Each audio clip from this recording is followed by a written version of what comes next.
సదాశివసమారంభాం శంకరాచార్యమధ్యమాం అస్మదాచార్యపర్యంతాం వందే గురుపరంపరాం. ఓం భద్రం కర్ణేభిః శృణుయామదేవాః భద్రం పశ్యేమాక్షభిర్యజత్రాః స్థిరైరంగైస్తుష్టువాగుంసస్తనూభిః యశేమ దేవహితం యదాయుః. స్వస్తి న ఇంద్రో వృద్ధశ్రవాః స్వస్తి నః పూషా విశ్వవేదాః స్వస్తి నస్తార్క్ష్యో అరిష్టనేమిః స్వస్తి నో బృహస్పతిర్దధాతు. ఓం శాంతి శాంతి శాంతిః. సప్త ప్రాణాః ప్రభవంతి తస్మాత్ సప్తార్చిషః సమిధః సప్త హోమాః సప్త ఇమే లోకాః యేషు చరంతి ప్రాణాః గుహాశయాః నిహితాః సప్త సప్త. వేద సంస్కృతిలో సప్త అనే సంఖ్యకి చాలా ఎక్కువ ప్రాధాన్యం ఉంది. కర్మకాండ అంతా కూడా సప్తా చుట్టూ తిరుగుతూ ఉంటుంది. కర్మకాండ పూర్తయి సందర్భానికి పూర్ణాహుతి అంట. అనేక రోజులు, 5 రోజులు 3 రోజులు రకరకాల హోమాలు చేసి ఆఖరికి ఇంకా పూర్తయిపోయి సందర్భంలో చేసే హోమానికి పూర్ణాహుతి అని పేరు. ఆ పూర్ణాహుతి మంత్రం సరిగ్గా ఇలాగే ఉంటుంది. సో అక్కడ ఎలాగంటే సప్తతే అగ్నే సమిధ సప్త జిహ్వా సప్త ఋషయ సప్తధామ ప్రియాణి సప్తహోత్రా సప్తధాత్వా యజంతి సప్తయో నీరాపృణస్వా ఘృతేన స్వాహ అని హోమం చేస్తారు. పూర్ణాహుతి. పూర్ణాహుతి అంటే అనేక ద్రవ్యాలని కలిపి ఒక్కసారిగా హోమం చేస్తారు. హోమానంతరం త్యాగం ఉంటుంది. అగ్నయే సప్తవత ఇదన్న మమ అని త్యాగం. ఇది ఈ ఆహుతి అగ్ని కొరకు సమర్పించబడినది. ఎటువంటి అగ్ని? సప్తవతే అగ్నయే. సప్తవాన్, ఆయన పేరే సప్తవాన్, 7 కలవాడు. ఏమిటా 7? సప్తతే అగ్నే సమిధ, 7 సమిధలు. హే అగ్నే, నీకు 7 సమిధలు. ఇది కర్మకాండలో. సమిధలు అంటే పుల్లలు, రావి పుల్లలు, మర్రి పుల్లలు, మామిడి పుల్లలు, ఇలాగ కొన్ని ఉన్నాయి. అవి 7 చెప్పారు. ఆ 7 ఉదుంబర. ఉదుంబర అంటే కడిమి చెట్టు. ఈ దత్తాత్రేయ మహర్షికి దేవాలయం దగ్గర ఉంటుంది చూడండి, అక్కడ ప్రాధాన్యం ఉదుంబర వృక్షానికి. దాని పుల్లలు. సో ఈ విధంగా 7. ఈ 7లో నాకు తెలిసి 4 ఫైకస్, మిగిలిన 3 ఏమిటో చూడాలి. ఫైకస్ తెలుసు కదా, ఒకే ఫైకస్ అనే గ్రూప్ కు చెందిన చెట్లు 4, ఇంకో 3 ఏవో ఉన్నాయి. సో సప్త సమిధలు. సప్త జిహ్వాహ, అగ్నికి సప్త జిహ్వలు మీకు తెలుసు. కాళీ కరాళీచ మనోజవాచ దీంట్లో వచ్చింది ఆ సప్త జిహ్వాహ. సో ఈ విధంగా అన్ని. సప్త ఋషయ, అగ్నికి 7 ఋషులు. సో ఏవో ఋషులు ఉంటారు. బహుశా వశిష్ఠుడు ఈ ఋషులేనేమో. ఆ విద్యారణ్య స్వామి రాస్తారు అవన్నీ భాష్యంలో. కాబట్టి అగ్నిహోత్రం కర్మలో సప్త is the most important thing. మీకు వేదంలో కర్మకి జ్ఞానానికి కరస్పాండెన్స్ ఉంటూ ఉంటుంది. ఎందుకంటే ఆ కర్మ సంస్కారంతో వేదం ముందుకు నడుస్తుంది కనుక ఉపాసన దగ్గరికి వచ్చేప్పుడు కూడా కర్మ సంస్కారం కొనసాగుతుంది. జ్ఞానంలో కూడా కర్మ సంస్కారం నడుస్తూ ఉంటుంది. అంటే కర్మలో అగ్ని ఉంటుంది కనుక జ్ఞానంలో కూడా అగ్నే. జ్ఞానాగ్ని అంటే మళ్ళీ ఇక్కడ కర్మ చేస్తారని కాదు, ఆ భాష ఆ టెర్మినాలజీ అంతా కర్మకి సంబంధించి ఉంటుంది. ఇప్పుడు కంప్యూటర్ ఆయన్ని పాలిటిక్స్ మీద ఉపన్యాసం చెప్పన్నారనుకోండి, ఏదో కంప్యూటర్ దాంట్లో తీసుకొచ్చే ఉపన్యాసం చెప్తాడా? అలాగే ఆ సంస్కారం అలా తోసుకుంటూ వస్తుంది. సో అదేవిధంగా ఈ వేద మంత్రాలు ఉపనిషత్తుల్లోకి వచ్చినా కూడా ఆ కర్మకాండ లక్షణాలు ఇక్కడ కనపడతాయి. దాంట్లో ఒకటి అగ్ని. కాబట్టి జ్ఞానము అగ్నితో పోలుస్తారు. మీరు ఈ వేదాంత శ్రవణాధికము ఈ సాధన ఏదైతే కలదో దీన్ని కూడా బ్రహ్మకర్మ సమాధిన అని, ఇది కూడా బ్రహ్మకర్మని అన్నారు.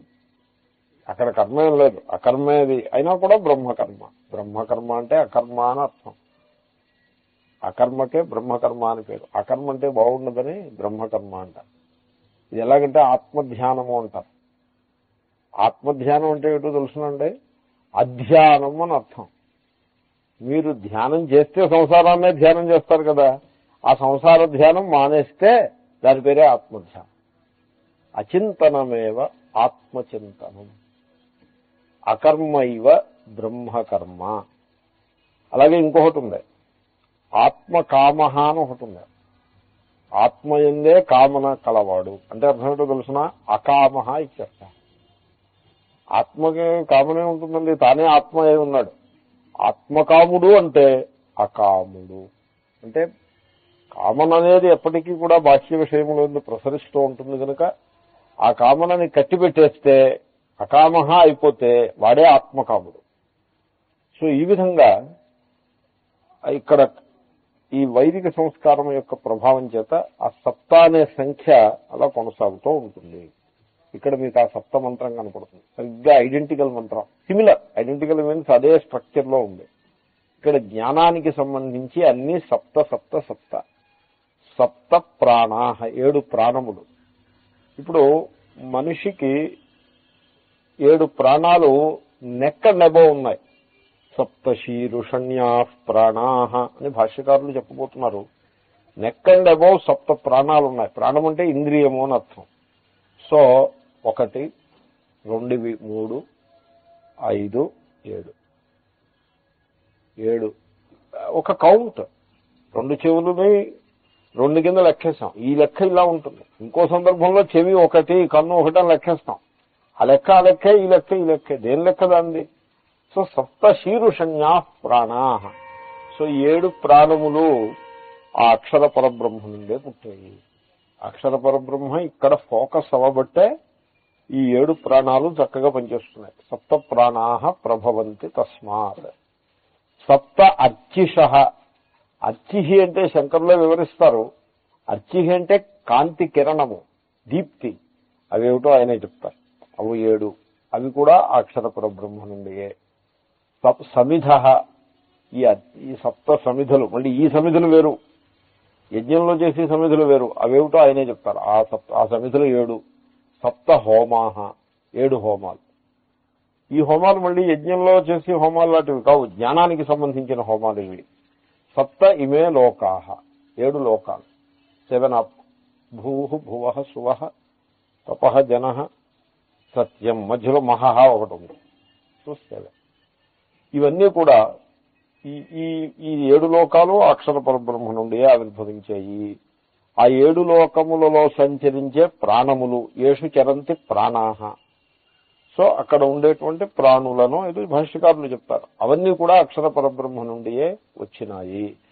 గుహాశయా నిహితా సప్త సప్త.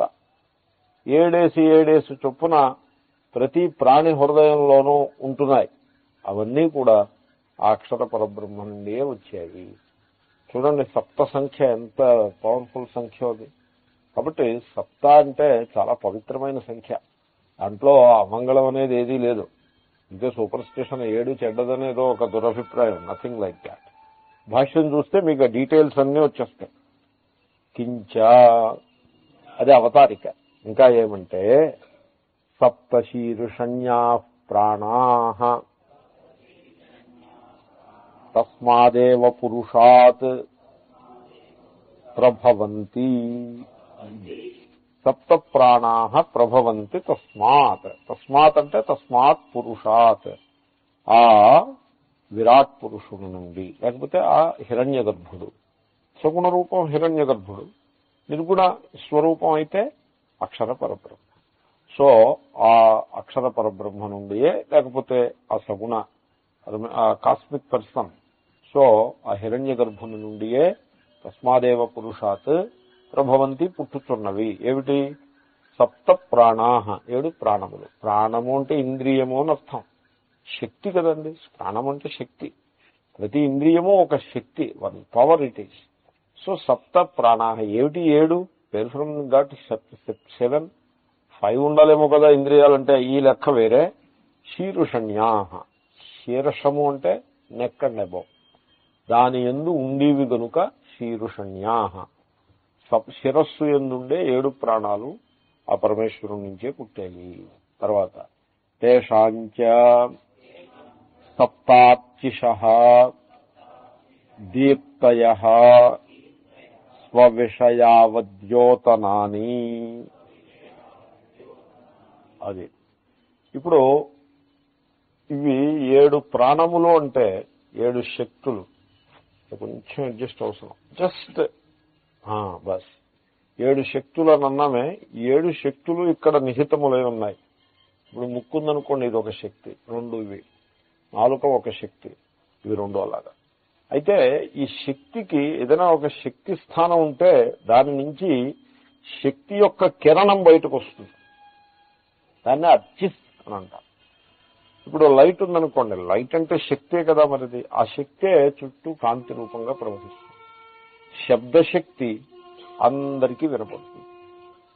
గంధము సర్వత్రా ప్రసరిస్తుంది. సో ఈ విధంగా ఈ 7 ఇంద్రియాలకి సంబంధించి 7 కాంతి కిరణములు. దీప్తి, కాంతి అనగా దీప్తి. అర్చిస్ అంటే జ్వాల. 7 జ్వాలలు ఉన్నాయి. ఏమిటవి? నాలుకకి సంబంధించి రసము, రుచి అనేది దాని యొక్క జ్వాల. ఆ జ్వాల దాని యొక్క రేంజ్లో ఏది పడితే దాని యొక్క రుచిని ఆ నాలుక పసిగట్టేస్తుంది. ముక్కు, ఇవి 2 జ్వాలలు. ఒక ముక్కు బ్లాక్ అయినా కూడా పర్వాలేదు, ఇంకో ముక్కు వర్క్ చేస్తూ ఉంటుంది. సాధారణంగా ఓ ముక్కు బ్లాకే ఉంటుంది, జనరల్ గా పార్షల్ బ్లాక్ ఉంటుంది. That is the problem. ఏవో సమ్ ఎలర్జీస్ ఇవేవి ఉంటాయి. I don't know how you feel about it, but somehow this is how I look at it. ఒక నోసు బ్లాక్డ్ గా ఉంటూ ఉంటుంది. You should be prepared for that. ఏదో గాలి లోపలికి వెళ్ళి వస్తున్నంతసేపు it is okay. So anyway, ఇది జ్వాలలు 2. అంచేతనే ఎక్కడ గంధము ఉన్నా, సుగంధం కానీ దుర్గంధం కానీ పసిగట్టేస్తుంది. అది ఏదో ఒక రాడార్ గన్ లాగంటే. రాడార్ గన్ అంటే తెలుసు కదా, కంటికి ఏం కనపడదు, కానీ అది అలా రేడియో వేవో ఏదో అలా ప్రసరిస్తూ ఉంటుంది. దానికి ఆ కరస్పాండింగ్ ఆబ్జెక్ట్ దొరికిన వెంటనే తక్కువని పసిగట్టేస్తుంది. Radar gun. ముక్కు, it is a radar gun. ఎక్కడ గంధం ఉన్నా ముక్కుకు తెలిసిపోతుంది. మున్సిపాలిటీ వాళ్ళ చెత్తబండి వెళ్తోందనుకోండి రోడ్డు మీద, మీరు గదిలో కూర్చుని పసిగట్టాయి, ఇది వెళ్తోంది అని తెలిసిపోతుంది. కొంతమంది సాక్స్ వేసుకుంటారు బూట్స్ కి, ఎప్పుడైనా గమనించారా? ఆ సాక్స్ అనేవి కనీసం 2 రోజులకు ఒకసారి ఉతుక్కోవాలి వాటి లెక్కది. ఈ దేశాల్లో అంటే కోల్డ్ కంట్రీస్ పర్వాలేదు. ఇక్కడ కోల్డ్ కంట్రీస్, ఇక్కడ సాక్స్ ఏమిటండి? ఏదో మరి వేసుకునే వాళ్ళు వేసుకుంటారు, బహుశా అవసరం ఉండే వేసుకుంటారు.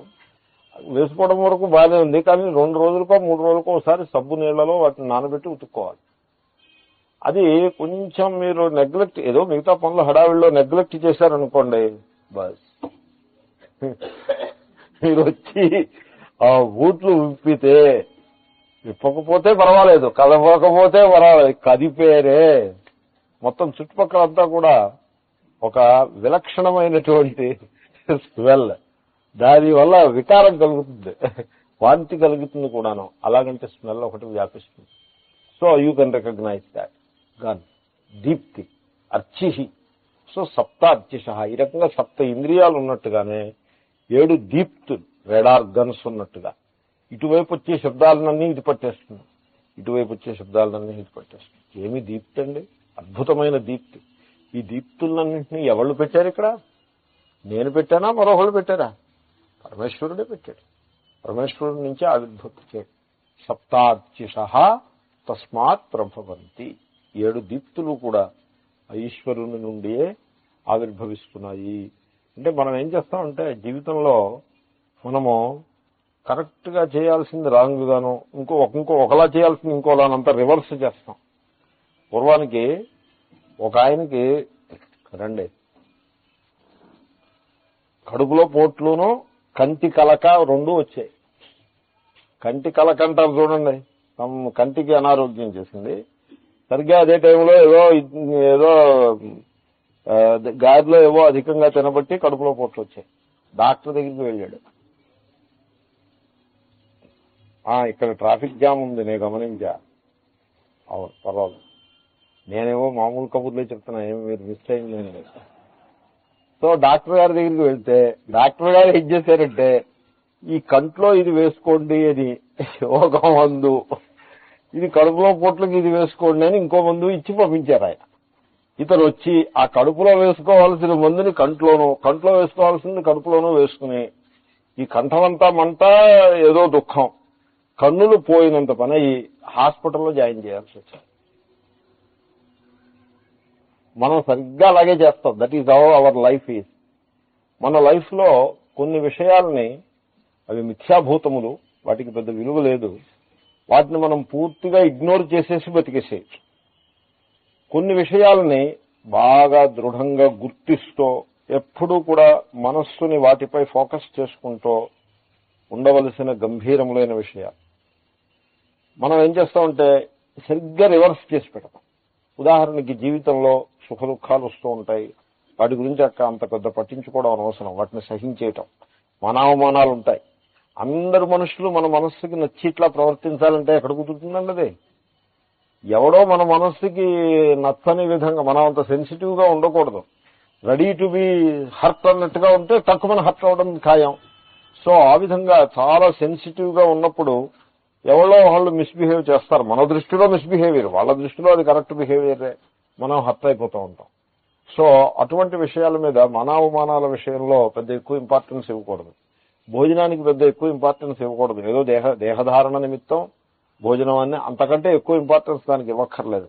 అలాగే డ్రెస్కి కూడా దేహాన్ని ఎలిమెంట్స్ నుంచి ప్రొటెక్ట్ చేయడం కోసం కొంచెం నాగరిక సమాజంలో రీజనబుల్ గా ఉండడం కోసం ఒక రీజనబుల్ డ్రెస్, దానికి అంతకంటే ఎక్కువ ఇంపార్టెన్స్ ఇవ్వక్కర్లేదు. హెయిర్ స్టైల్ కూడా అంతే. సో ఈ విధంగా ఇవన్నీ కూడా పెద్ద ఎక్కువ ఇంపార్టెన్స్ ఇవ్వక్కర్లేదు. వాట్ ఎవర్ మినిమం ఫోకస్ వాటి మీద అవసరమో అంత మినిమం ఫోకస్ పెట్టేసేయాలి. ఇంకా ఎక్కువ ఇంపార్టెన్స్ ఇవ్వాల్సింది ఏమిటి? సూర్యుడు. ఆయన ఉదయం ఆవిర్భవిస్తాడు, సమస్త ప్రాణులకి శక్తిని అనుగ్రహిస్తాడు. ఆ ప్రాణుల్లో నేను ఒకడిని. ఆ సూర్యుడిని ఉపాసన చేయాలి. సూర్యుని ఉపాసన చేయాలంటే సూర్యుని యందు ఈశ్వరుని ఉపాసన చేయాలని సన్ వర్షిపర్ అనుకున్నారు. ఏదో ఈజిప్షియన్ ఫారోస్ లాగా వీఆర్ నాట్ సన్ వర్షిపర్స్. మనం సన్ను వర్షిప్ చేయం, ఈశ్వరుణ్ణి వర్షిప్ చేస్తాం. మరి what about sun? Sun is the alter.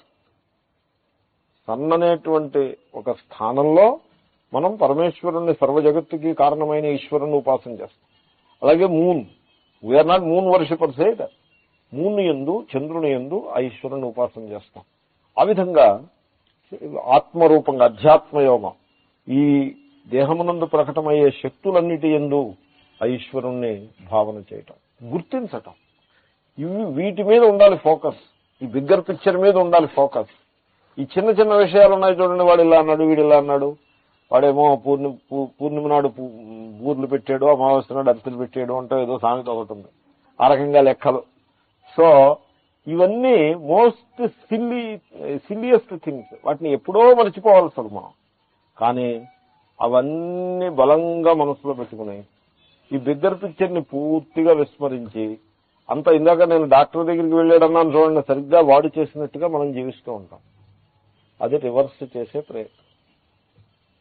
Bigger picture ని, అంటే ఈశ్వరుని యొక్క మహిమ ప్రతి క్షణము ప్రతి కణంలో స్పష్టంగా ప్రకటన అవుతూనే ఉంటుంది, మనమే గుర్తించట్లేదు.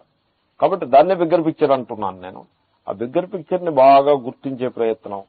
ఆ ప్రయత్నంలో ఈ స్మాలర్ పిక్చర్ ఉంటుంది చూడండి, ఉంటుంది, ఆ మూలపడి ఉంటుంది. అది దానికి అంత పెద్ద ఇంపార్టెన్స్ ఇవ్వక్కర్లేదు. దాన్ని we ignore it or we pay a little attention.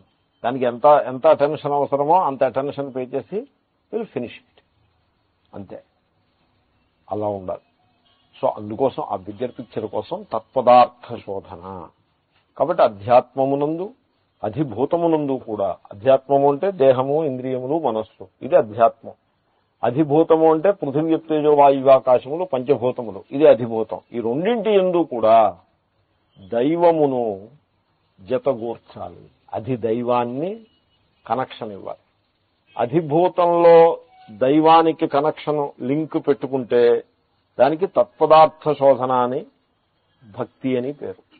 అధ్యాత్మంలో ఈశ్వరునితోటి సంబంధాన్ని పెట్టుకుంటే దానికే త్వం పదార్థ శోధన అని, తర్వాత అధ్యాత్మ యోగము అని, ఆత్మవిచారము అని దానికే పేరు. రెండూ అవసరమా. ఒక్కొక్క మహాత్ములు ఒక్కొక్కటి హైలైట్ చేస్తారు. భాగవతంలో తత్పదార్థ శోధన హైలైట్ చేస్తారు. త్వంపదార్థం ఉంటుంది. భగవాన్ రమణ మహర్షి త్వంపదార్థ శోధనని హైలైట్ చేసేవారు. తత్పదార్థం ఉంటుంది కానీ హైలైట్ త్వంలో ఉంటుంది. ఈ ముండకంలో రెండు సమపాళ్లలో నడుస్తూ ఉంటాయి. సో ఒక్కొక్క పద్ధతి ఒక్కొక్క చోట ఒక్కొక్క రకంగా ఉంటుంది. సో మనం తత్పదార్థాన్ని త్వంని కూడా సమానంగా స్వీకరించి ముందుకు వెళ్లాల్సి ఉంటుంది. సాధకులు అన్ని వ్యవస్థల్ని అనుకూలంగా తమకు అనుకూలంగా మలుచుకుంటూ ముందుకు వెళ్తూ ఉండాలి. ఎనీవే, సో సప్త అర్చిష, ఈ అధ్యాత్మమునందు ప్రకటమవుతూ ఉన్నటువంటి ఈ దీప్తులు, ఈ కాంతి కిరణములు, చైతన్య ప్రకాశం, అది మామూలు ప్రకాశం కాదు, ఈ లైట్ లాంటిది కాదు. It is the light of awareness. So ఆ లైట్ ఆఫ్ అవేర్నెస్ ముక్కు, ఇట్ ఈస్ ది అవేర్నెస్, ఆ చైతన్యం ముక్కు ద్వారా చుట్టూ ఉన్నటువంటి గంధములను ప్రకాశింపజేస్తూ ఉంది. అవి దీప్తులు, 7 దీప్తులు. ఆ 7 దీప్తులు కూడా అధ్యాత్మంలో ఉన్నాయి. మనం వాటిని ఇగ్నోర్ చేసేస్తాం. అవి ఉన్నాయనే సంగతే గుర్తించాం. వాటి మీద మనకు అసలు మనస్సే మళ్ళదు. ఎంతసేపు ఈ సంసారంలో ఉండే విషయాల మీద మనస్సు ఫిక్స్ అయిపోయి ఉంటుంది. అలా కాకుండా అధ్యాత్మమునందు దృఢంగా ప్రకటమవుతూ ఉన్నటువంటి ఆ ఈశ్వర జ్యోతిని మనం గుర్తించాలి. సో దానికోసం ఈ రకమైన విచారం. సో సప్తార్చిష దీప్తయ స్వవిషయ అవద్యోతనాని, తమ యొక్క విషయములను, ఆబ్జెక్ట్స్ ప్రకాశింపజేసే దీప్తులు. ముక్కుకు విషయం ఏమిటి? గంధము. ఆ గంధాన్ని ప్రకాశింపజేస్తుంది ముక్కు. ముక్కు ప్రకాశింపజేస్తుంది. ముక్కు వల్లే కదండి గంధం తెలిసిందే. ఇప్పుడు ముక్కు దిబ్బడ వేసిందనుకోండి, రొంప పట్టిందనుకోండి, అప్పుడు గంధం ఉంటుంది కానీ మీకు అది ఉందనే సంగతి తెలియదు. అంటే ఆ ప్రకాశము, చైతన్య ప్రకాశము, అది ప్రసరించకుండా something has come in the way. కాబట్టి చైతన్య ప్రకాశము యొక్క మహిమను గుర్తించడం కోసం నెగిటివ్ ఎగ్జాంపుల్. సో స్వవిషయ అవద్యోతనాన్ని అర్చిష, తమ తమ విషయములను ప్రకాశింపజేసేటువంటి ఈ దీప్తులు, కాంతులు. ఇప్పుడు దీపం వెలిగిస్తే చుట్టూ ఉన్న పదార్థములన్నీ వెలుతురులోకి వస్తాయి. అలాగే ముక్కు ఇలా అంటే చుట్టూ ఉన్న గంధాలన్నీ కూడా వెలుతురులోకి వస్తాయి. వెలుతురులోకి వస్తాయంటే తెలియబడతాయి అని, జ్ఞాన ప్రకాశంలోకి వస్తాయి. సో ఆ సప్త అర్చిస్సులు ఏవైతే ఉన్నాయో, చేతనే వాడు తల తిప్పేటంటే అర్చిస్సులన్నీ ఫోకస్ చేసినట్టే. దీనికి ఎగ్జాంపుల్ మైనర్స్ ఉంటారు చూడండి. ఈ స్టాండర్డ్ ఎగ్జాంపుల్ నేను చెప్తూ ఉంటా.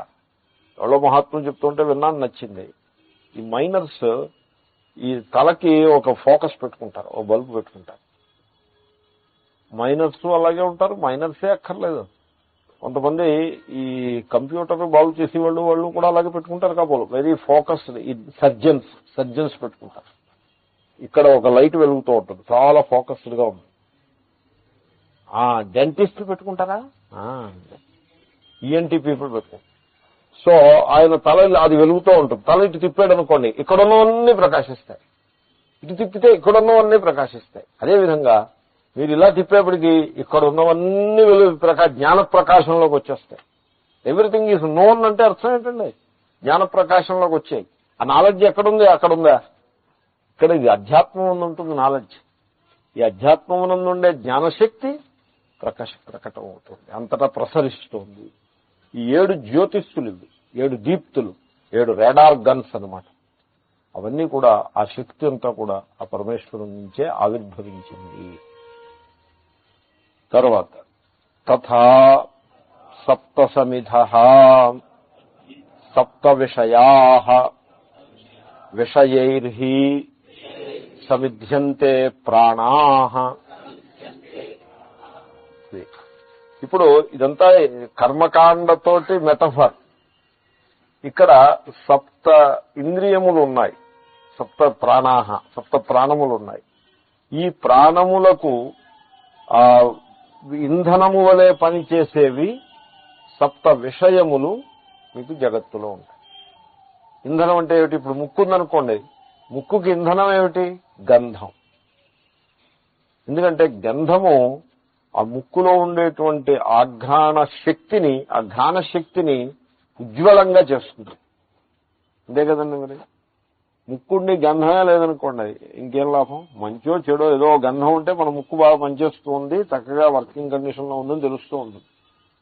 ఇప్పుడు ముక్కు ఉందన్నదానికి దృష్టాంతం ఏమిటి? ముక్కు పుడక పెట్టుకోవడమా? కాదు కదా. ముక్కుంది అన్నదానికి దృష్టాంతం ముక్కు పుడకలేతే కళ్ళజోడు పోనీ ఏదో సంథింగ్, అదే ముక్కుకి దృష్టాంతం. ముక్కు ఉందన్నదానికి నిదర్శనం ఏమిటంటే గంధము తెలిసింది. అంటే గంధము బయట ఉంది, ఆ గంధం ముక్కు తగిలి ముక్కు టక్కుమని ఆ జ్ఞాన ప్రకాశం వచ్చింది.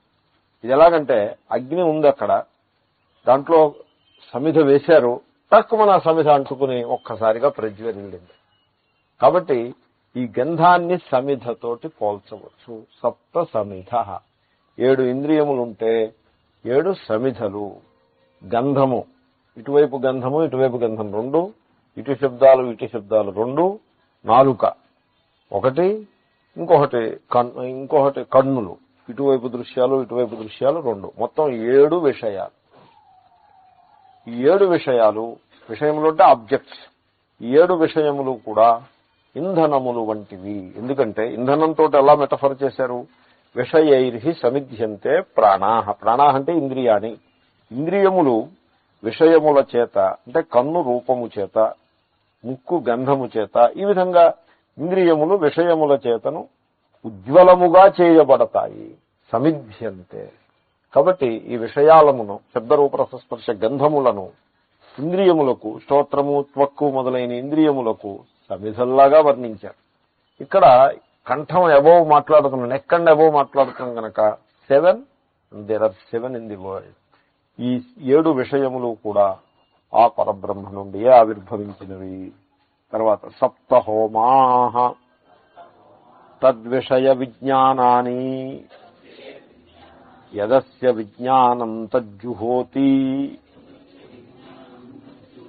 ఇది శృత్యంతరాత్. 7 హోమాలు.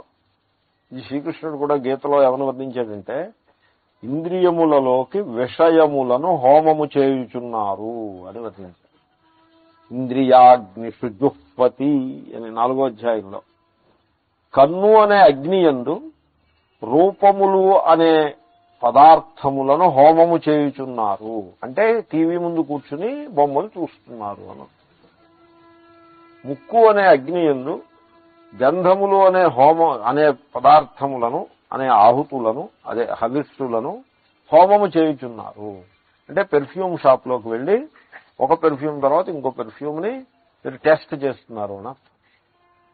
నాలుక అనే అగ్ని యందు రసములను హోమము చేయుచున్నారు. అంటే రుచుల్ని చూస్తున్నారు అనర్థం. ఈ విధంగా మీకు ఏ విజ్ఞానం కలిగినా యత్ అస్య విజ్ఞానం, విజ్ఞానం అన్ని విజ్ఞానాలేనండి. రూపజ్ఞానం, శబ్దజ్ఞానం, గంధజ్ఞానం, రసజ్ఞానం, స్పర్శజ్ఞానం. సో వేర్వేరు జ్ఞానాలు కాబట్టి విజ్ఞానం అన్నారు.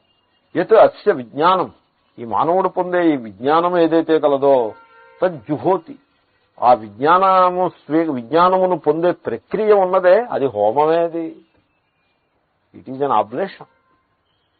ఎందుకంటే కేవలం సబ్జెక్టు వల్ల విజ్ఞానం కలగదు, కేవలం ఆబ్జెక్టు వల్ల విజ్ఞానం కలగదు.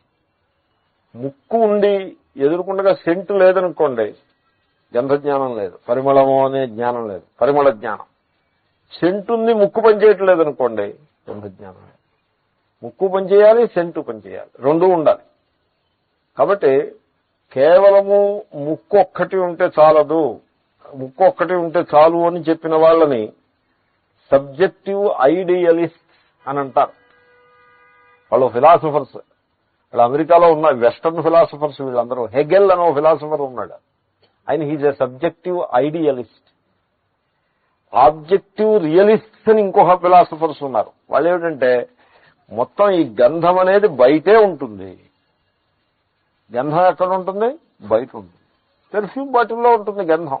గంధం అంటే సుగంధం అండి, శాండల్వుడ్ పేస్ట్ కాదు, సుగంధము, పరిమళం. పరిమళం ఎక్కడ ఉంటుంది? పెర్ఫ్యూమ్ బాటిల్లో ఉంటుంది. పెర్ఫ్యూమ్ బాటిల్కి ఎంత డబ్బు పే చేస్తారు? ఇంత ఉంటుంది, 30 ఉంటుంది. దానికి 500 రూపాయలు ఇచ్చి తెచ్చుకొస్తారు. ఎందుకంటే దానికోసం 500 రూపాయలు ఎందుకంటే, అబ్బే దాని యందు సుగంధ పరిమళం ఉందండి అని తెచ్చుకోవచ్చు. కాబట్టి గంధము బయట ఉంటుంది, బయటే ఉంటుంది, ఇక్కడ ఏమీ లేదు, ఉన్నదేదో బయటే ఉంది.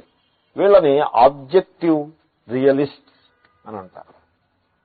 ఇప్పుడు ఎవళ్ళు కరెక్టు అని అడిగారు, స్వామి రామతీర్థని అడిగారు. అడిగితే అన్నారు మీరిద్దరూ తప్పే, మేమే కరెక్ట్ అన్నారు ఆయన. అదేమిటి మీది మాది మధ్య మార్గం, బుద్ధుడి మార్గం, మాది మధ్య మార్గం. యదస్య విజ్ఞానం తజ్జుహోతి. హోమం ఉండాలంటే అగ్ని ఉండాలి, సమిధ ఉండాలి, రెండు ఉంటేనే హోమం అవుతుంది. సబ్జెక్టు ఆబ్జెక్టు రెండు ఉండాలి. ముక్కు ఉండాలి, గంధము ఉండాలి, ఉంటేనే గంధజ్ఞానం కలుగుతుంది. ముక్కులో గంధము ఆ పదార్థాన్ని హోమం చేయాలి. హోమం చేయడం అంటే ఇలా ముక్కు తెరిచి పొయ్యాలని కాదు, ఆ పరిమళము ముక్కుకి తగలాలి అని అర్థం. హోమం చేస్తే తక్కువన విజ్ఞానం కలుగుతుంది. ఇది ఎలాగంటే నిప్పుల్లో నెయ్యి అలా వేయగానే స్వాహ అని వేయగానే తక్కువని జ్వాల పైకి వస్తుంది. ఏమీ భావన అండి. యదస్య విజ్ఞానం తజ్జుహోతి, ఇది హోమమే అన్నారు. కాబట్టి సప్త హోమా, ఎప్పుడు ఈ 7 హోమాలు జరిగిపోతూ ఉంటాయి. నిద్ర లేచింది మొదలుకొని పడుకునేదాకా 7 అబౌవ్ సప్త హోమాహ నడిచిపోతూ ఉంటాయి. ఏదైనా మంచి చేస్తూ ఉంటారు, ఏదైనా రుచి చూస్తూ ఉంటారు. కౌచ్ పొటాటో టీవీ అంటారు చూడండి, కౌచ్ మీద కూర్చుని అక్కడ స్పర్శ సుఖాన్ని అనుభవిస్తున్నారు. పొటాటో చిప్స్, దాంతో రసజ్ఞానం వచ్చేస్తుంది. టీవీ చూస్తున్నారు, ఓ అగరబత్తి ఒకటి వెలిగించారు, ముక్కుకి పని అయిపోతుంది. టీవీ చూస్తున్నారు, కళ్ళతోటి హోమం అయిపోతుంది. మ్యూజిక్ వింటున్నారు, చెవులకు అయిపోతుంది. ఎవరిథింగ్ హోమాలు, ఇవన్నీ కూడా హోమాలే. యదస్య విజ్ఞానం తజ్జుహోతి. దిస్ ఈజ్ హౌ శ్రీకృష్ణుడు వర్ణించాడు. ఈ హోమంలో ఇక్కడుండే సబ్జెక్టు, అక్కడుండే ఆబ్జెక్టు, ఈ హోమము అనే క్రియ, ఇవన్నీ కూడా ఆ ఈశ్వరుని నుంచే ఆవిర్భవించాయి, ఈశ్వరుని నుంచి వచ్చాయని అర్థం. పరిమళం అనేది కంపెనీ వాళ్ళు పరిమళం తయారు చేసి అమ్ముతారు. ముక్కుని ఈశ్వరుడు పెట్టబట్టి వీళ్ళు పరిమళాన్ని అమ్ముతారండి. ఆ మహిమని ఈశ్వరుడు నిర్మాణం చేసాడు కనుక పరిమళం, లేకపోతే పరిమళమే ఉంది. సో ఆ విధంగా సప్తహోమా. కించ సప్తే మే లోకాః ఇంద్రియస్థానాని యేషు చరంతి సంచరంతి ప్రాణాః. చూసారా, నేను శంకరులే చెప్తారంటూ ఉంటాను. నేను ఇందాక నేనేమన్నాను, సప్తలోకా అంటే 7 అని చెప్పాను. టాపిక్ కాదు, కాంటెక్స్ట్ అది కాదు. కాంటెక్స్ట్ ఏమిటి? ఇంద్రియములు, నెక్ అండ్ అబోవ్ కాంటెక్స్ట్. కాబట్టి ఆయన సప్త ఇమే లోకాః అని కూడా అదే కాంటెక్స్ట్ లాగా వ్యాఖ్యానం చేస్తున్నారు. అదే మరి శంకరుల యొక్క మహిమంటే అలాగే ఉంటుంది. సో ఈ లోకములు, లోకం అంటే ఇక్కడ లోకం ఏమిటంటే ఆ ఇంద్రియము ఉండే గోళకమే లోకము. ఏమిటా లోకాలు 7 చెప్పండి. ఇదొకటి, ఇవి 2, ఇవి 2, ఇవి 2. ఎక్కడైతే ఆ పవరు, ఆ ఇంద్రియ శక్తి ఉందో అదే లోకము. ఈ 7 లోకములు ఇంద్రియ స్థానములు. వాటిని లోకం అని ఎలా అంటారు? లోకం అంటే ఏమిటి? అక్కడ వీళ్ళు వాళ్ళు తిరుగుతూ ఉంటారు, అదే కదా లోకం అంటే. అలాగే ఇక్కడ ఈ లోకంలో రసనేంద్రియము సంచరిస్తూ ఉంటుంది. ఈ లోకంలో నోరు అనే లోకంలో రసనేంద్రియము అంటే జిహ్వ, అది సంచారం చేస్తూ ఉంటుంది. ముక్కు అనే లోకంలో ఘ్రాణేంద్రియము సంచారం చేస్తూ ఉంటుంది. అంటే అక్కడ వ్యాపించి ఉంటుంది అని అర్థం సంచారం చేయడం అంటే. అలాగే చెవిలో శ్రోత్రేంద్రియము విస్తరించి ఆ మొత్తం కర్ణభేరి వెనుక ఉండేటువంటి ఒక ఫ్లూయిడ్, దాంట్లో ఉండే నెర్వ్ ఎండింగ్స్, ఇవన్నీ కలిపి ఇంద్రియ శక్తి. సో అదే దాని లోకము. ఈ విధంగా ఈ గోళకములు అంటే ఎనటామికల్ హోల్స్, వివరములు ఏవైతే ఉన్నాయో, ఇదో హోల్, ఇవి 2, అలాగా ఇవి లోకాలు, ఇవి సప్తలోకాలు. ఈ లోకాలను కూడా ఆ పరమేశ్వరుడే ఆవిర్భావం చేసినాడు అని అంతా అధ్యాత్మమునందు, అధ్యాత్మాన్ని ఈశ్వరుడితోటి కనెక్షన్, అధిభూతాన్ని ఈశ్వరునితోటి కనెక్షన్ ఇందాక మనం చూసాం. దేవాహ బహుధా సంప్రసూతాః సాధ్యా మనుష్యాః అని అంతకుముందు మంత్రంలో రుచస్తామ యజూగుంషి, మొత్తం అధిభూతాన్ని ఈశ్వరునితోటి కనెక్షన్ చూసాము. ఇప్పుడు అధ్యాత్మానికి ఈశ్వరునితోటి కనెక్షన్, వెరీ ఇంపార్టెంట్ మంత్రం. సో సప్త ఇమే లోకా యేషు చరంతి ప్రాణాః. ప్రాణాః అంటే ఇంద్రియములోనర్థం. అందాము, ప్రాణాః యేషు చరంతీతి. ప్రాణానాం విశేషణమిదం ప్రాణాపానాది నివృత్త్యర్థం.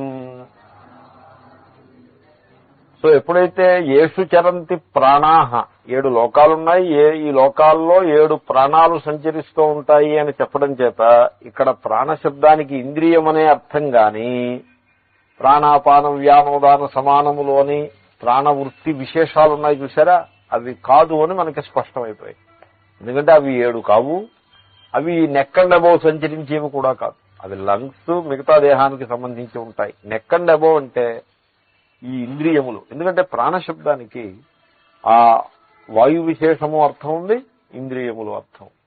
ఇక్కడ ఏషు చరంతి ప్రాణాహ, ఏ లోకముల యందు ప్రాణములు సంచరిస్తున్నాయో అని చెప్పడం చేత ఈ ఏషు చరంతి ప్రాణాహని ఆ సంచారము ప్రాణములకు విశేషణంగా ఎప్పుడైతే చెప్పారో, ఇదం విశేషణం, దానివల్ల ఏమైందంటే ప్రాణ అపానం వ్యానోదాన అనే ఆ లిస్టును చూడండి, అవి అనుకుని పోయారు, అవి కాదు సుమా అని స్పష్టంగా మనకి తెలిసిపోతుంది. సరే, తర్వాత గుహాశయా నిహితా సప్త భాష్యం. గుహాయాం శరీరే హృదయే వా స్వాపకాలే శేరతే ఇది గుహాశయా. ఈ సప్త ప్రాణములు ఎక్కడున్నాయండి? గుహయందు ఉన్నాయి. గుహ ఆశయా కాదు, గుహాశయా. శయ అంటే పడుకోవడం, నిద్రించటం, అదే ఉండడం. సో ఉండడం, సంస్కృతంలో ఉండడాన్ని నిద్రించడం అంట. ఇప్పుడు కొత్త ఇంట్లో 3 రోజులు నిద్రించారు అంటే రోజంతా నిద్రపోతున్నారని కాదు, ఉన్నారు అని అర్థం. ఉండడాన్ని నిద్ర అని వర్ణిస్తారు. 4 నిద్రలు చేశారా మీరంటారు, అంటే 4 రోజులు ఉన్నారా అని. అలా దట్ ఈజ్ హౌ ఆ పద్ధతి. కాబట్టి గుహాశయ, గుహయందు ఉంటాయి. ఈ 7 గుహయందు ఉంటాయి. గుహయందు ఉండడం అంటే అర్థం ఏంటండి? శరీరమునందు ఉంటాయి. గుహాశబ్దానికి హృదయం అర్థం. మనకి గుహ అంటే కేవ్ అని అర్థం, మామూలు అర్థం. దానికి మెటఫారికల్ గా హృదయం అని చెప్తాం మనం, హృదయ గుహ. కానీ జాగ్రత్త అవస్థలో ఈ సప్త ప్రాణాలు హృదయంలో లేవుగా, నెక్ అండ్ అబోవ్ ఉన్నాయి కదా. కాబట్టి గుహా శబ్దానికి మీరు హృదయం అని చెప్పకండి. ఏమని చెప్తారంటే ఆయా కేవ్స్, చెవి ఘ్రాణేంద్రియానికి ఈ 2 కేవ్స్, రసనేంద్రియానికి దిస్ ఈజ్ కేవ్, కేవ్ గుహ. శ్రోత్రేంద్రియానికి ఈ 2 గుహలు, కళ్ళకి ఈ 2 గుహలు, రూపానికి నేత్రేంద్రియానికి. సో ఆ విధంగా శరీరమునందు ఉంటాయి గుహాశయా. జాగ్రత్త అవస్థలో నిద్రపోయారనుకోండి, ఇది చక్కటి విషయం. స్వాపకాలే హృదయే, నిద్రపోయినప్పుడు ఎక్కడ ఉంటాయి? ఇప్పుడు నిద్రపోయినప్పుడు ఈ ఘ్రాణేంద్రియం ఎక్కడ ఉంటుంది? ముక్కులో ఉండదు. ఎందుకంటే నిద్రపోతున్న వాడి పక్కన మీరు అగరబత్తి వెలిగిస్తే ఆ అగరబత్తి పొగంతా వాడి ముక్కులోకి వెళ్తుంది ఖాయంగా, కానీ వాడికేమీ తెలియదు, వాడికి జ్ఞానం కలగదు. నిద్రపోతుంటే మీరు టీవీ ఆన్ చేశారనుకోండి, వాడేమీ చూడడం, వాడు ఆ పాటలు వినడం. మరి ఇంద్రియాలలో ఓపెన్ గానే ఉన్నాయి, ఎక్స్పోజ్డ్ గానే ఉన్నాయి, జ్ఞానం ఎందుకు కలగట్లేదు అంటే ఆ ఇంద్రియములన్నీ అవి శ్రోత్రేంద్రియం చెవుల్లో లేదు. చెవులో ఉందనుకోండి, మరి జ్ఞానం కలగాలి కదా. ఘ్రాణేంద్రియం ముక్కుల్లో లేదు, రసనేంద్రియం నాలుక యందు లేదు. మరి ఎక్కడున్నాయండి ఇవి? హృదయే, ఆత్మస్వరూపములో విలీనమై హృదయమునందు ఉన్నాయి. స్వాపకాలంలో అంటే నిద్రపోతున్న సమయంలో. నిద్ర లేవగానే టక టక టక ఇవి ఎక్కడికి వచ్చేసి. ఇది బిజినెస్ పీపుల్ ఏం చేస్తారంటే పొద్దున్నే షాప్ ఓపెన్ చేసిన వెంటనే 15 minutes వాళ్ళ పని ఏమిటో తెలిసిన, మొత్తం ఫుట్పాత్ అంతా కూడా తమ మెటీరియల్ అంతా ఆక్రమించేసి అవంతా సర్దేసి పెట్టుకుంటారు. రోడ్డు దాకా కూడా వచ్చేస్తారు. అలా ఎక్స్పాండ్ చేసేసి పెట్టెల్లో ఉన్నవన్నీ తీసేసి అలా ఫుట్పాత్ అంతా వేలాడ కట్టేసి పెట్టేస్తారు. రాత్రి 9ంటికి వెళ్ళారనుకోండి, అవన్నీ ఉపసంహారం చేసేసి లోపల పెట్టేస్తారు. సరిగ్గా అదేవిధంగా నిద్రలేస్తూనే ఈ హృదయంలో ఉన్నటువంటి ఈ శక్తులన్నీ, ఆత్మయందు విలీనమై ఉన్న శక్తులన్నీ అక్కడికి వచ్చేస్తాయి. నిద్రపోతుండగానే లోపల విలీనమైపోతాయి. కాబట్టి గుహాశయాహ అంటే గుహయందు ఉండేవి. ఆ గుహా శబ్దానికి శంకరులు తెలివిగా ఉన్న సమయంలో శరీరమని, శరీరంలో ఉండే భాగం ఎనటామికల్ ఏరియాస్, నిద్రపోయే సమయంలో హృదయం అనే అర్థం చెప్పి ఈ సప్త ప్రాణములు ఆ గుహయందు ఉంటాయి. గుహాయాం శేరతే ఇది గుహాశయాః నిహితాః స్థాపితాః ధాత్రా సప్త సప్త ప్రతి ప్రాణిభేదం. అది ప్రాణా గుహాశయాః నిహితాః సప్త సప్త. మంత్రం వ్యాఖ్యానం, మంత్రంలో ఉండే పదాలను తీసుకుని వివరించటం. నిహితా అంటే అక్కడ ఉంచబడినవి, అక్కడ పెట్టబడినవి. ఎవళ్ళు పెట్టారు? ధాత్ర. ధాత అంటే పరమేశ్వరుడు, ఈశ్వరుడు పెట్టాడండి. ఈశ్వరుడు ముక్కుకి ఆ ఘ్రాణ శక్తిని పెట్టాడు, ప్రపంచంలో పరిమళాన్ని పెట్టాడు. రోజా పువ్వుల్లో ఆ రోజ్ ఆయిల్ని, మల్లె పువ్వుల్లో జాస్మిన్, ఆ పరిమళాన్ని ఈశ్వరుడే పెట్టాడు, మనం పెట్టిందేం కాదు. ముక్కుకి ఆ ఘ్రాణాన్ని గ్రహించే శక్తిని ఈశ్వరుడే పెట్టాడు. మనం ఇంత గంభీరమైన విషయాన్ని విస్మరించి చిన్న చిన్న అల్పములైన సంగతుల్లో మనస్సుని పారవేసుకుని సంసారంలో దుఃఖాన్ని అనుభవిస్తూ ఉంటాం. చూడండి, ఇది గమనించండి. ముక్కుకి ఘ్రాణ శక్తిని ఇక్కడ పెట్టాడు, పరిమళాన్ని లోకంలో పెట్టాడు. What is your complaint? అంటే దుర్వాసన ఎందుకు పెట్టాలి? దుర్వాసన పెట్టకపోతే సువాసన అనేది ఒకటి ఉందని మీకు తెలియదు కూడా. నిజంగా సువాసన తెలియాలంటే దుర్వాసన కూడా ఉండాలి. లోకంలో రుచుల్ని పెట్టాడు, ఇక్కడ రుచుల్ని గ్రహించే శక్తిని పెట్టాడు. అన్నీ ఈశ్వరుడే పెట్టాడు. ఈశ్వరుడే పెట్టాడు అంటే ఈశ్వరుడే ఆ రూపంగా ప్రకటమైనాడు. సో ధాత్రా నిహిత, ఈశ్వరుని చేతన ఆయా స్థానాలలో ఈ శక్తులన్నీ ఉంచబడ్డాయి. సప్త సప్త, ఏడేసి ఏడేసి. ఏమిటంటే ఏడేసి ఏడేసి అంటే ఇక్కడ 7 ఉన్నాయి కదా, ఇంక మళ్ళీ ఏడేసి ఏడేసి ఏమిటంటే ప్రతి ప్రాణి భేదం. ఇక్కడ 7, అక్కడ 7, అక్కడ 7, అక్కడ 7. ఈ విధంగా ప్రతి ప్రాణిలోనూ కూడా, మానవులు మాత్రమే కాదు పశుపక్ష్యాదులలో కూడా ఈ శక్తులని ఆ పరమేశ్వరుడు అలా పెట్టుకుంటూ పోయాడు, అలా ప్రకటమైతూ పోయినాడు అని సర్వ జగద్వ్యాపకంగా ఉన్నటువంటి ఆ ఈశ్వర చైతన్యాన్ని అక్కడ బాగా ఫోకస్ చేసి చెప్పారు. యానిచ ఆత్మయాజినాం విదుషాం కర్మాణి కర్మఫలాని చ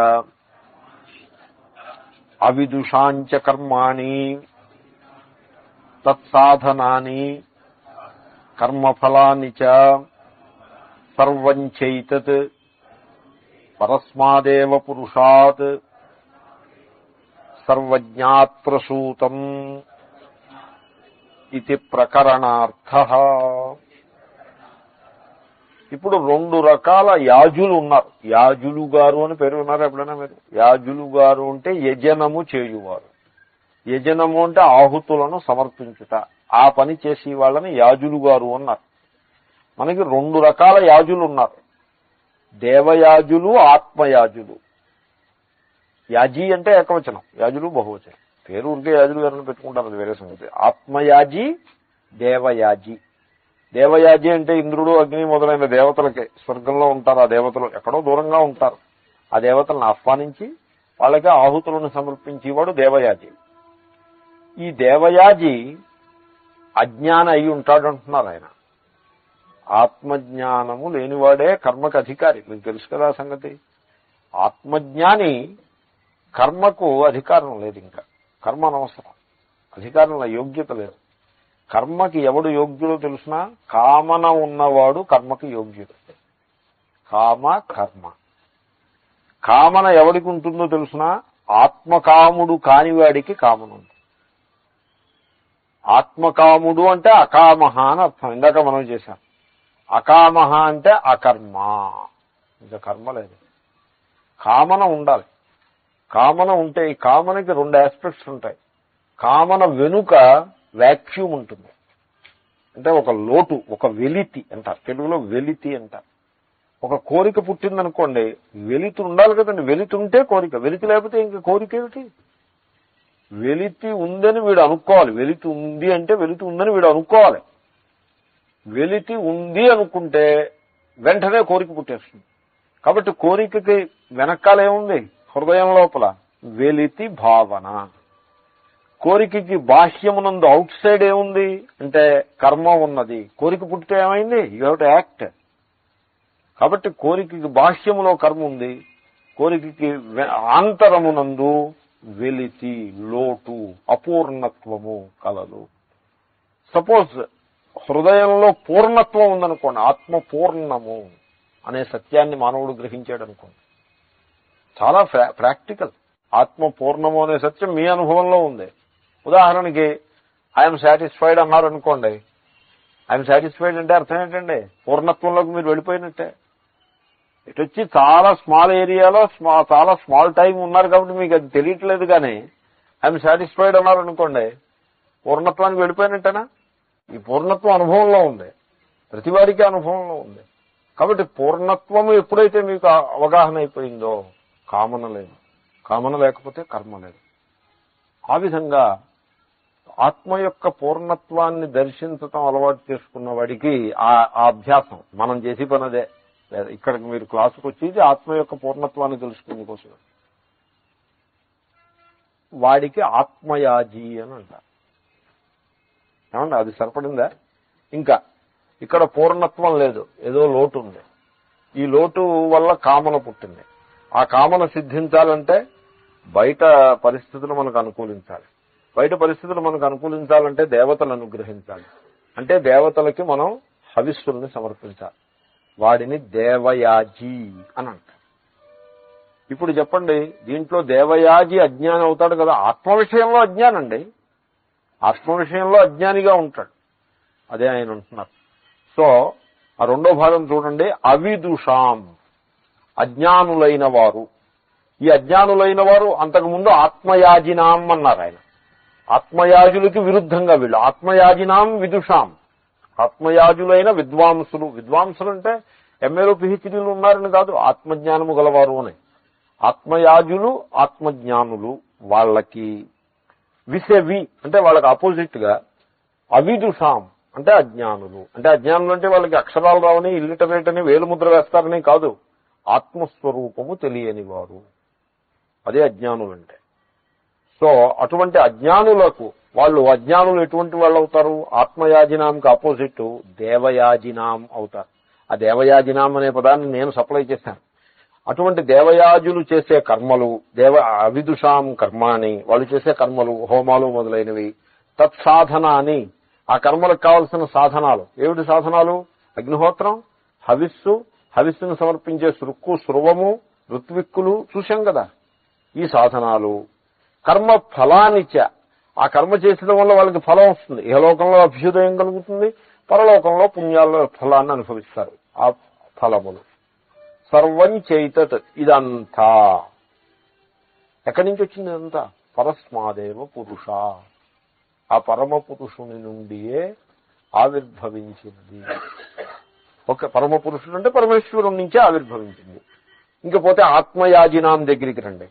సో ఆత్మయాజినాం అంటే ఆత్మయాజులు, దేవయాజులు కాదు, ఆత్మయాజులు. ఈ ఆత్మయాజులు ఏం చేస్తారంటే, ఇప్పుడు మీకు సెంటు ఉంటే మీకు తృప్తి కలిగిందనుకోండి, ఆత్మయాజికి అంతటి తృప్తి సెంటు లేకుండానే తన హృదయంలో కలుగుతుంది. అంతే కదా. తర్వాత మీకు ఒక లడ్డు ఉంటే తృప్తి కలిగిందనుకోండి, ఆత్మయాజికి తన హృదయంలోనే లడ్డు లేకుండగానే తృప్తి కలుగుతుంది. మ్యూజిక్ ఉంటే కొంతమంది కంఫర్టబుల్ గా ఉంటారు. పోనీ లడ్డు తీసి పక్కనట్టండి, ప్రాణానికి అంటే ఆకలికి సంబంధించింది మ్యూజిక్ ఉంది. ఇప్పుడు కొంతమంది ఇలా పెట్టుకుంటారు, ఒక ఇయర్ ఫోన్, ఇక్కడ ఒక ప్లేయర్ పెట్టుకుంటారు, సీడీ ప్లేయర్. మామూలుగా నడిచి వెళ్తాం, ఇలా ఇలా ఒప్పుకుంటూ నడిచి వెళ్తూ ఉంటారు. He's hearing music. మీరు అతని దగ్గరికి వెళ్ళి అది తీసేయండి, మీరు ఎంత పరేషాన్ అయిపోతాడంటే మనిషి చాలా ఇబ్బందులు పడిపోతాడు. ఎందుకంటే ఆ మ్యూజిక్ లేకపోతే అతను he cannot be happy. Suppose ఒక ఆత్మయాజి ఉన్నాడు అనుకోండి, మ్యూజిక్ ఉండి ఇతను ఎంత కంఫర్టబుల్ గా ఉన్నాడో మ్యూజిక్ లేకుండగా సేమ్ కంఫర్ట్ ఆయన ఎంజాయ్ చేసేస్తూ ఉంటాడు. అది ఆత్మయాజి అంటే. That is important. ఎందుకంటే మ్యూజిక్ ఉంటే నేను కంఫర్టబుల్ గా ఉంటాను అని మీరంటే, మ్యూజిక్ లేకపోతే మీకు ఆ కంఫర్ట్ లేదు కదా. You are not free anymore. There is no freedom. You are dependent upon music. There is no freedom. ఆత్మ స్వతంత్రము, పూర్ణము అనే సత్యాన్ని మీరు గుర్తించాలి. అంటే మీరు ఆత్మవిచారం చేసి, అంతర్ముఖులై ఆత్మవిచారం చేసి, నా యందు మ్యూజిక్ వచ్చి పూడ్చదగిన లోటు ఏదీ లేదు అనే సత్యాన్ని మీరు గుర్తించాలి. గుర్తిస్తే ఫ్రీ అయిపోతారు. ఫ్రీగా ఉన్నప్పుడు మ్యూజిక్ వినొచ్చు, తప్పేం లేదు. మ్యూజిక్ వినడంలో తప్పు లేదు.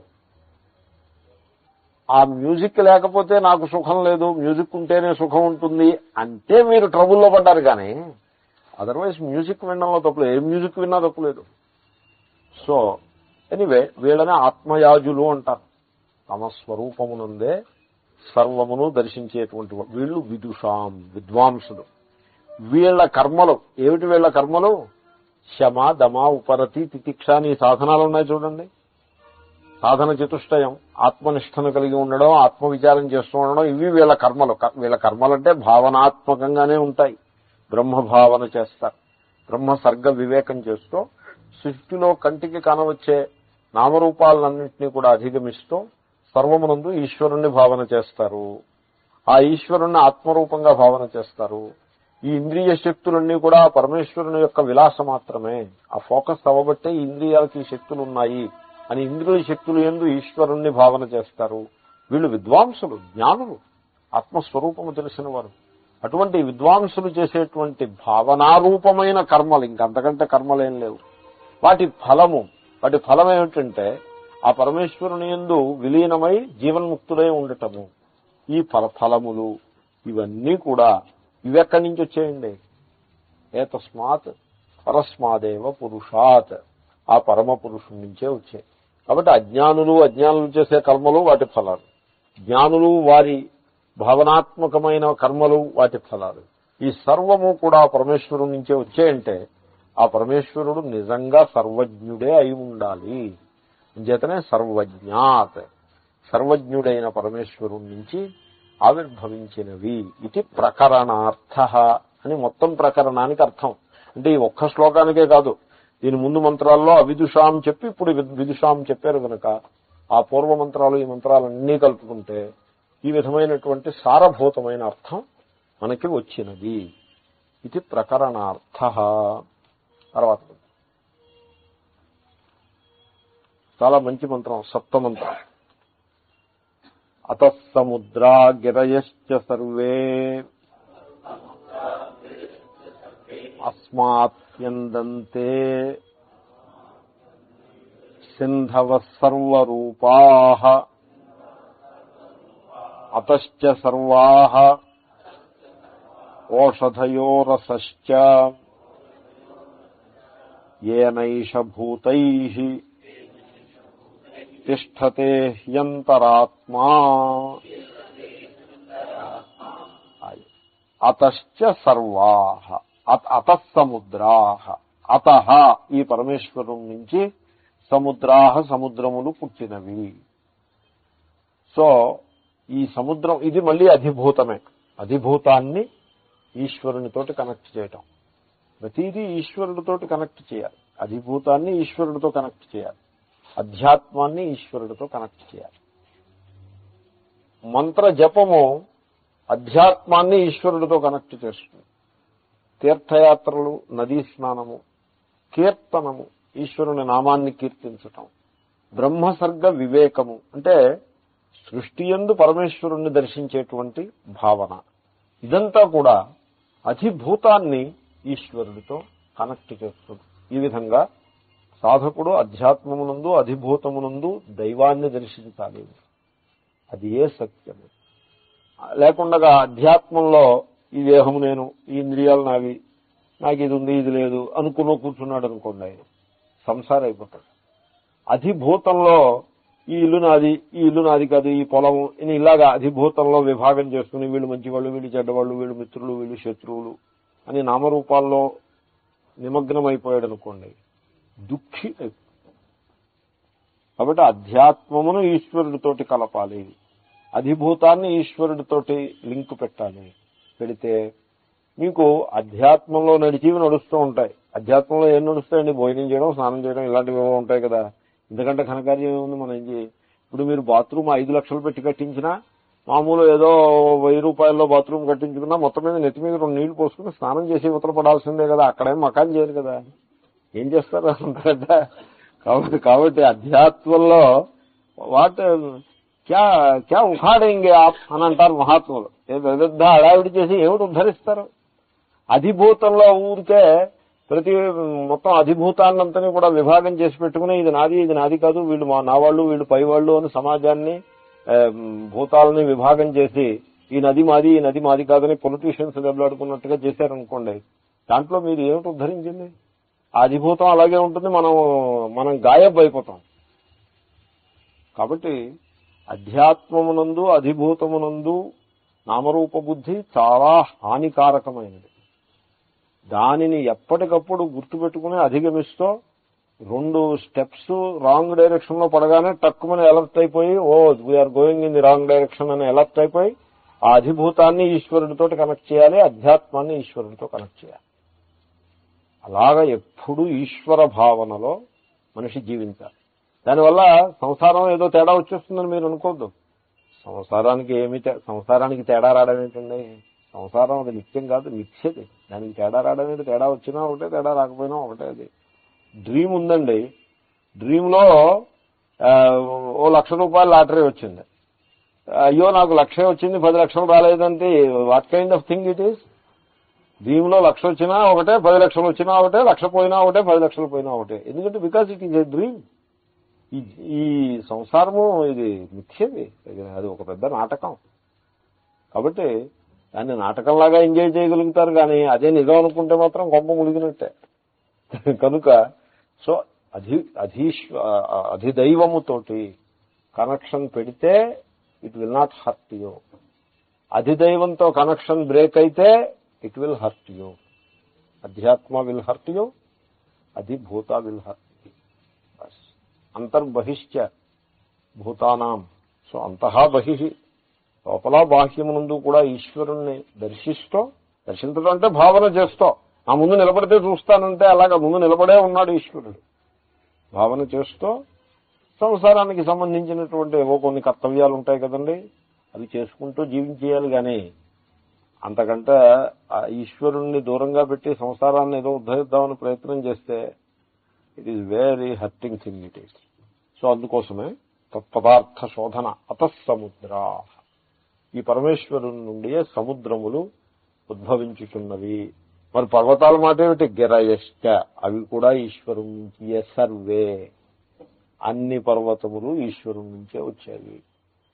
మనం ఏం చేస్తామంటే అంటే ఆధ్యాత్మికత ఇంకా బాగా పరిపక్వం కాని స్థితిలో ఇది గొప్ప, ఇది తక్కువ అని ఏవో భావాలు ఉంటాయి. ఆధ్యాత్మికంగా బాగా పరిపక్వమైనటువంటి మనస్సులో భేదం ఉండదు. సర్వము పవిత్రము. ఇంకా ఇది పవిత్రము, ఇది అపవిత్రము అనే మాట ఉన్నదే, అది వేదాంతం తెలిసిన మాట కాదు. సర్వము పవిత్రం. ఇక్కడ ఉంటే మన గంగా గోదావరి పవిత్రం. అమెరికా వెళ్తే డెలవేరు మిసిసిపి పవిత్రం. ఓహాయో రివరు అవే పవిత్రం. ఈజిప్ట్ పోతే నైలు పవిత్రం. ఇజ్రాయెల్ వెళ్తే జోర్దాన్ రివర్ పవిత్రం. అంతే, ఎక్కడుంటే అదే పవిత్రం. హిమాలయాలు పవిత్రం, ఆల్ప్స్ రేంజెస్ పవిత్రం. అంచేతనే హిందువులకి ఇంక ఇబ్బంది లేదు, ప్రపంచం అంతా వాళ్లే పాకేస్తున్నారు. ఎందుకంటే ఈశ్వరుడే, ఎక్కడికి వెళ్ళే వీళ్ళే. I'm very proud, I tell you. నేను చూస్తాను, నేను లాస్ వెగాస్ వెళ్తే అక్కడ చీరలు కట్టుకుని 4 అమ్మలు కనబడ్డా, పర్వాలేదు, వీఆర్ అట్ హోమ్ అనిపించింది నాకు. ఐ వెంట్ టు అలాస్కా, అక్కడ కూడా చీరలు కట్టుకుని 4 తల్లులు అలాస్కా చూడడానికి వచ్చారు. సన్యాసి నేను వెళ్ళాడు అనుకుంటే వాళ్ళు వచ్చారు అక్కడికి. ఐ వెంట్ టు ఈజిప్ట్ కైరోలో, యూ బిలీవ్ మీ, నేను 2 రోజులు సత్సంగం చేశాను, 30 మంది అటెండ్ అయ్యారు రోజు. ఆ ఫోటోగ్రాఫర్లు కూడా పంపించారు నాకు. కైరోలో సత్సంగం. కైరోలో మన వాళ్ళు చాలా మంది ఉన్నారు. ఈజిప్ట్ ఇస్లామిక్ కంట్రీ అయినా కూడా చాలా మోడర్న్ గా ఉంటుంది, సెక్యులర్ గా ఉంటుంది. Very interesting. సో కాబట్టి ఈజిప్ట్ లో మేము మకాం చేసిన హోటల్ ఓబిరాయి హోటల్, కృష్ణ ఓబిరాయి. లోపలికి వెళ్ళగానే శ్రీకృష్ణునికి సంబంధించిన లీలలన్నీ కూడా ఆ పెద్ద పెద్ద ఫోటోగ్రాఫ్స్ మన బ్రహ్మ విద్యా కుటీర్కి వచ్చినాయి. I was thrilled. Are we in Cairo? Yes. So అంతటా మన వాళ్ళే ఉన్నారు. ఈ హిందూ ధర్మము దీన్ని ఎలాగ హ్యాండిల్ చేయాలో అర్థం కాక అందరూ ఇబ్బంది పడిపోతున్నారు. ఏదో ఇంకా మన దేశంలో కింద మీద పడి ఏదో హ్యాండిల్ చేస్తూనే ఉన్నారు, కానీ బయట అసలే హ్యాండిల్ చేయలేరు దీన్ని. బికాస్ ఇది సర్వజనీనమైన విశ్వజనీనమైన ధర్మం, దీన్ని ఎవడో ఆపలేడంతే. సో కాబట్టి ఎక్కడికి వెళ్ళినా ఈ రకంగా వర్ణించేవాడిని మీరు ఏమీ బంధించగలరు వాడిని? He is a universal person. ఎందుకంటే అన్ని పర్వతాలు ఈశ్వరుడే, అన్ని సముద్రాలు, అట్లాంటిక్ ఈశ్వరుడే, హిందూ మహాసముద్రం ఈశ్వరుడే, అన్ని సముద్రాలు ఈశ్వరుడే. అస్మాత్ స్యందంతే సింధవ సర్వరూపా, అన్ని రకముల, రూప అంటే రకం, సర్వరూపా అన్ని రకముల, సింధవ నదులు, అస్మాత్ స్యందంతే ఈ పరమేశ్వరుని నుండియే స్రవిస్తున్నవి, ప్రవహిస్తున్నవి. అన్ని నదులు ఈశ్వరుని యొక్క ప్రకట రూపములే. అంచేతనే మనకి నదీ స్నానాన్ని విధించారు. ఆ జలము అది ఈశ్వరుని యొక్క ఒక విభూతి, ఆపహ, గొప్ప విభూతి, మహిమ. ఈశ్వరుని మహిమ మన ముందు నదులు సముద్రాల రూపంగా ఉంది. కాబట్టి సముద్రం చూస్తే మీకు ఈశ్వరుడు గుర్తుకురాడు? ఎంత అద్భుతంగా ఉంటుందండి. కానీ మీరు సముద్రాన్ని మన వాళ్ళు ఎలా వేదంలోకి వస్తే, ఇక్కడికి వస్తే సముద్రం అంటే ఈశ్వరుడే. అంచేతనే రాముడు కృష్ణుడు వాళ్ళు బ్లూ కలర్ లో ఉంటారంటే అభిప్రాయం ఏమిటి? సముద్రము ఆకాశము బ్లూ కలర్ లో ఉంటాయి. ఆ బ్లూ కలరు అనంతత్వానికి గుర్తుది. అంచేతనే రాముడు కృష్ణుడు బ్లూ కలర్ లో ఉన్నాయని మనకి శాస్త్రాలు వర్తిస్తాయి. అనంతుని యొక్క అవతారం గనక that is the blue colour. అంతేగాని స్ట్రిక్ట్లీ సినిమాలో ఎన్టీ రామారావు వేసుకున్నట్టుగా బ్లూ కలర్ వేసుకుని ఉన్నాడనేమీ కాదు. ది ఐడియా ఈజ్ స్ట్రిక్ట్లీ శ్రీకృష్ణుడు బ్లూగా ఎక్కడ ఉంటారండి? మీరు ఆలోచించండి, బ్లూగా ఉంటారా? శ్యామల వర్ణ, శ్యామ్ అంటే బ్లూగా ఉన్నాడని కాదండి. మనం నీలి రంగు ఉంటుంది చూడండి, బట్టలు తుక్కుని నీలి రంగు, అలా ఉన్నాడని కాదు. Not like that. శ్యామవర్ణ అంటే బూడిద రంగులో ఉన్నాడు అని అర్థం, శ్యామల వర్ణ. సో మరి బ్లూ అని ఎందుకు అంటున్నారు? వైయుసేల్ నీలమేఘశ్యామ, నీలా అని ఎందుకు అంటున్నారు అంటే ఆ నీలవర్ణము అనంతత్వానికి గుర్తు. కాబట్టి సముద్రాన్ని చూసిన వెంటనే పరమేశ్వరుణ్ణి ఒకడు భావన చేస్తాడు, ఇంకొకడు వాడికి సముద్రం కనపడదు, వేవ్స్ కనపడతాయి, సర్ఫ్ బోర్డు పట్టుకుని బయలుదేరతాడు. ఆ సర్ఫ్ చేస్తానంట. సముద్రంలో సర్ఫ్ చేశారనుకోండి, మీకు సముద్రం యొక్క వైశాల్యమో మీకు అర్థం కాదు, సముద్రం యొక్క గాంభీర్యమో మీకు అర్థం కాదు. ఉరికే వేవ్స్ మీద అలా వెళ్ళి ఇలా వస్తా.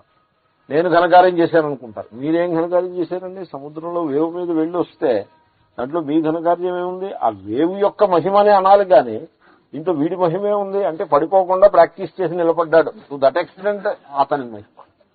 సో కొంతమంది వెస్టర్న్ సొసైటీస్ లో ఈ బీచ్ అంటే వాళ్ళకి పిచ్చి.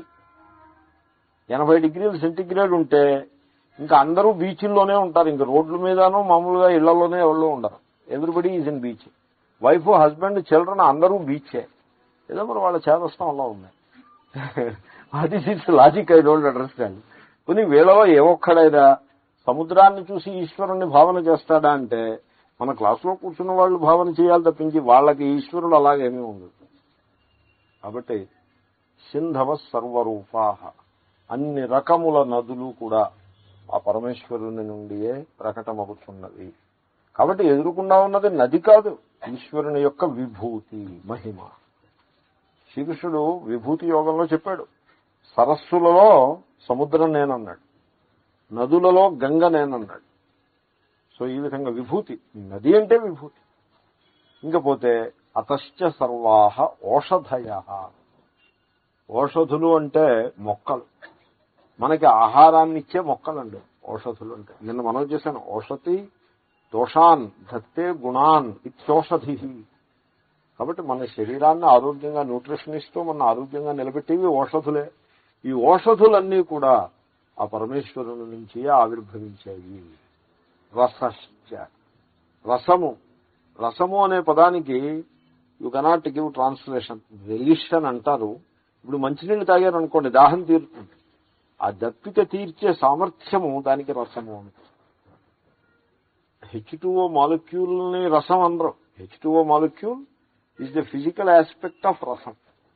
H2O మాలిక్యూల్కు ఉండే ఒక మహిమ రసం. ఆ విధంగా శ్రీకృష్ణుడు దాన్ని గీతలో అంటాడు, రసోహమప్సు కౌంతేయ. హే అర్జున, అప్సు నీటి యందు ఉండేటువంటి రసహ, రసము నేనే. నీటి యందు రసం ఉండడం అంటే ఏమిటి? నీటికి ప్రాణులకు దప్పికని తీర్చి ప్రాణాన్ని నిలబెట్టే శక్తి ఉన్నది. ఏనైష భూతై తిష్టతే హ్యంతరాత్మా. సో ఏ రసము చేత పరమేశ్వరుడు సకల ప్రాణులను జీవనంతో నిలబెడుతున్నాడో ఆ పరమేశ్వరుడు, ఆ రసము, ఆ పరమేశ్వరుని యొక్క విభూతియే, విలాసయే. పరమేశ్వరుడే రసం రూపంగా ఉన్నాడు. తర్వాత సకల ప్రాణుల యందు అంతరాత్మ రూపంగా. అంతరాత్మ అంటే మనం ఇంతకుముందు చూసాం. అంతరాత్మ అంటే ద్రష్ట, భోక్త, మంత, విజ్ఞాత అని ఇంతకుముందు అంతరాత్మ అనే పదానికి అర్థం చూసాం. ఓం పూర్ణమద పూర్ణమిదం పూర్ణాత్ పూర్ణముదచ్యతే పూర్ణస్య పూర్ణమాదాయ పూర్ణమేవావశిష్యతే. ఓం శాంతి శాంతి శాంతి.